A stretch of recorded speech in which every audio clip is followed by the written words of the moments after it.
Olá pessoal, boa tarde.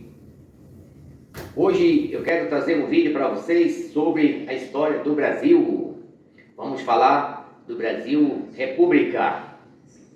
Quando no dia 15 de novembro de 1889 o Brasil, depois o então imperador Dom Pedro II, e quem assumiu a primeira presidência do Brasil foi o alagoano Marechal Deodoro da Fonseca, ok? Fica no vídeo que eu vou falar todos os presidentes que já passaram pela República. Então, vamos lá. Ao todo dá 42, mas eles falam 39, né? Mas quem entrou no cenário teve duas vezes que foi uma junta militar e teve uma vez que foi o Júlio Prestes. Se você se interessa por histórias, eu tenho aqui Frei Caneca, um líder da Revolução Pernambucana de 1817 e a Confederação do Equador até a sua morte por enforcamento. Conjuração Baiana, se vocês se interessam, também tem um assunto muito importante para falar para vocês sobre a Conjuração Baiana. Eu tenho também da Bahia aqui, Canudos, ok? Entre outros tem Napoleão, tem Confidência Mineira, não estão aqui no momento, mas eu tenho história para vocês, se vocês se interessar, que eu fale sobre a Revolução Francesa, a Revolução Inglesa, um pouco do Iluminismo, que tem tudo a ver com a Revolução Francesa também. Então, a gente fala até um pouco da Revolução Russa, dos czares, da tomada do poder, tá? Então é só vocês comentar que eu vou fazer um vídeo para vocês. Vamos lá, o que interessa. Primeiro presidente, Deodoro da Fonseca, Floriano Peixoto, Prudente de Moraes, Campos Sales e Rodrigues Alves, Afonso Pena, Nilo Peçanha e Marechal Hermes. Essa é a sequência. Depois Venceslau Braz. Venceslau Braz foi o que viveu a Primeira Guerra Mundial. E o 10º, que seria Delfim Rodrigues Alves, né? De novo, ele foi eleito, mas ele faleceu antes da posse. O 10º. E quem assumiu foi o seu vice, Delfim Moreira. Delfim Moreira, 12º, porque na lista de sucessão, mesmo falecendo, ele fica na linha de sucessão. Epitácio Pessoa, Arthur Bernardes e Washington Luiz. Chegando em 1930, onde estava aqui, ó, a Revolução de 30, uma história muito interessante também, que eu vou fazer um vídeo para vocês futuramente, ok? Nós estávamos vivendo a era do café com leite desde lá de trás. E São Paulo não apoiou Minas e lançou seu presidente, porque a era veio de Minas. São Paulo lançou Júlio Prestes e os mineiros, os gaúchos não aceitaram e vieram aqui e não deram um golpe e não deixaram o Júlio Prestes assumir a presidência do Brasil. Então, fica no vídeo aí que eu vou falar a história. Nesse período, nem Júlio Prestes assumiu, durante 10 dias, até o Getúlio Vargas vir lá de São Borjas, ficou uma junta militar governando o Brasil por 10 dias. Essa junta militar era composta de 3 generais do Exército, da Marinha e da Aeronáutica, ok? Então, na linha sucessória, esses dois governos não contam, nem o Júlio Prestes, nem a junta provisória. Se for contar, dá 42. Ao todo são 39, porque a junta militar entrou 2 vezes, entrou em 30 e depois entrou em 68, 69, e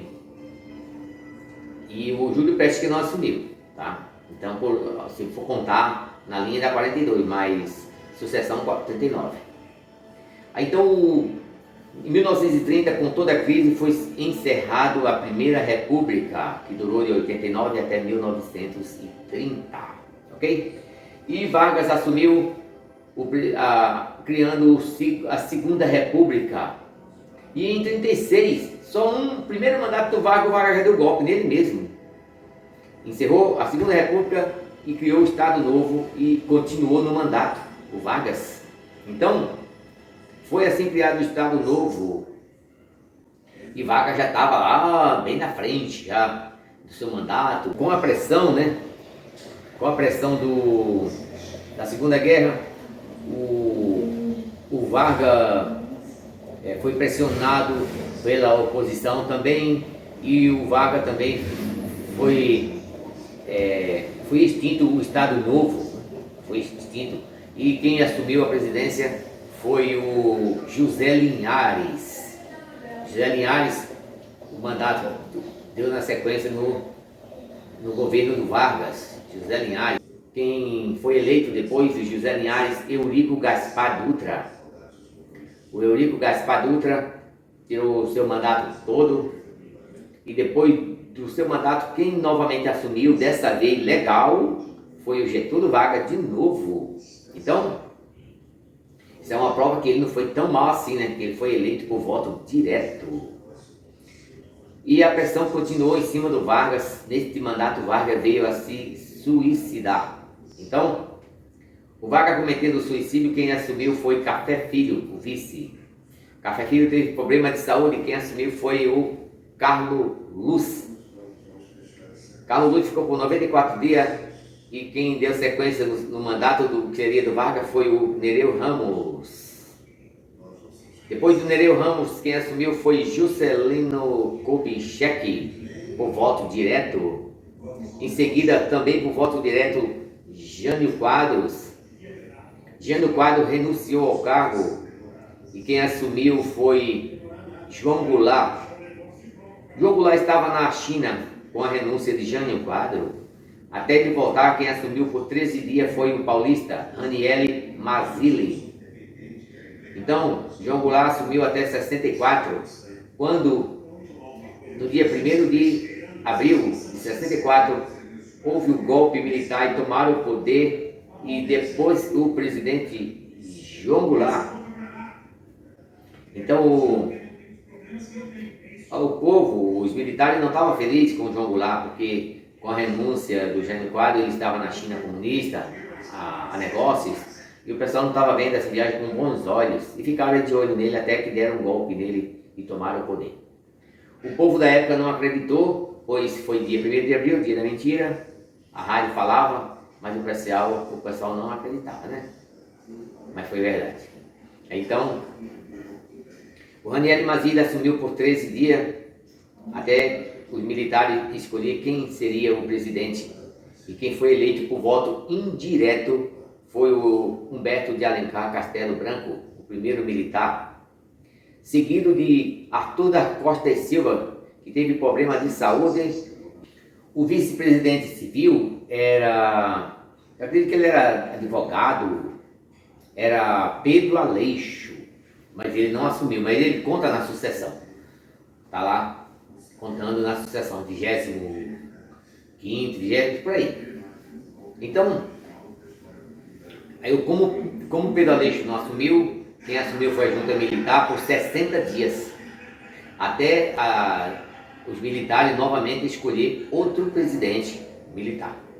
E dessa vez foi a vez do Emílio Garrastazu Médici. O Emílio Médici, ele foi o mais linha dura de todos, né? O Arthur da Costa Silva já tinha criado muita coisa ruim também, mas ele deu continuidade, aumentando as 5, né? Quando sindicalista tinha que sumir, porque senão morria, tinha que se esconder. Oposição, PCdoB, os partidos, eles não aceitavam outro partido, tinha que ser só 2 partidos. O que acontecia? Então, a imprensa foi calada, o sindicato foi calado, oposição, tudo foi censurado, uma música. Eu concordo, muita coisa tinha que ser censurado mesmo. Esse vídeo não é partidário, para explicar, né? Mas chamavam anos de chumbo, né? Naquela transição daquele governo. Depois do Garrastazu Médici, veio o Ernesto Geisel, e no final do governo do Ernesto Geisel foi quando teve a anistia. Mas o seu último presidente ainda foi João Batista Figueiredo. Foi seu último governo militar, que durou até 1985, onde teve as eleições diretas, teve muitas lutas aí pelas eleições diretas e foi conseguido, né? Então aí quem ganhou a eleição direta com voto direto e um presidente civil foi o Tancredo Neves. Tancredo Neves ganhou a eleição, mas adoeceu e não assumiu. Quem assumiu foi José Sarney. Então José Sarney assumiu o mandato. Depois de José Sarney veio então o Fernando Collor de Mello. Fernando Collor de Mello foi empichado. Foi eleito por voto direto também, mas foi empichado e teve quem assumiu foi o Itamar Franco. Muitas mudanças na moeda, transição da moeda do cruzeiro para o real, cruzados novos, e foi aquela mudança até chegar o governo de Fernando Henrique Cardoso. Foi quando tudo começou a se estabilizar.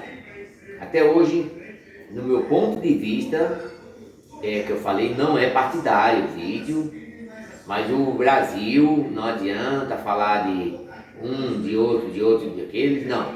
Até hoje, o país vive na mudança de transição de Itamar para FHC. Ficou aqui essa mudança, ela permanece até hoje e foi o plano que, vamos dizer, que deu certo, no modo de falar. Está visível aí. Até esse tempo atrás, ninguém tinha carro, ninguém estudava, pobre não fazia uma faculdade. Isso aí tem que mostrar para o povo as mudanças. O Fernando Henrique Cardoso criou muita coisa. Aí veio o Luiz Inácio Lula da Silva, um ótimo governo no seu primeiro mandato, deu uma boa sequência. No Fernando Henrique também teve, foi um ótimo governo. Isso aí é o que eu queria mostrar para vocês, sem crítica A ou B, tá? Foram dois bons governos que o Brasil cresceu muito. Depois do Luiz Inácio Lula da Silva, esses dois governos, tanto o FHC quanto o Lula, na Constituição de 88, eles ganharam o direito de ser reeleito. Então, eles foram reeleitos, concorreram e ganharam as eleições. Então, eles tiraram 2 mandatos. Depois do Lula veio a Dilma Rousseff. Depois da Dilma Rousseff, ela foi empichada também, e teve o Michel Temer. Depois do Michel Temer, Jair Messias Bolsonaro. Mas teve a pandemia que aí atrapalhou muito seu governo. Foi um governo estável e não conseguiu a reeleição. Perdeu a eleição de novo para então Luiz Inácio Lula da Silva, que é o que nós estamos aqui nesse vídeo de hoje, né? 11 de abril de 2025, nós estamos encerrando esse vídeo e nosso governo hoje é o Luiz Inácio Lula da Silva. Esse foi mais um vídeo que eu espero que vocês tenham gostado, tenha aprendido todos os presidentes em um único vídeo. Isso é muito bom, eu acredito. E se vocês gostaram, vocês vai lá e taca o dedo lá, se inscreve no canal, compartilha o vídeo, pode comentar à vontade que nós estamos aqui, ok? Fica com Deus e até o próximo vídeo.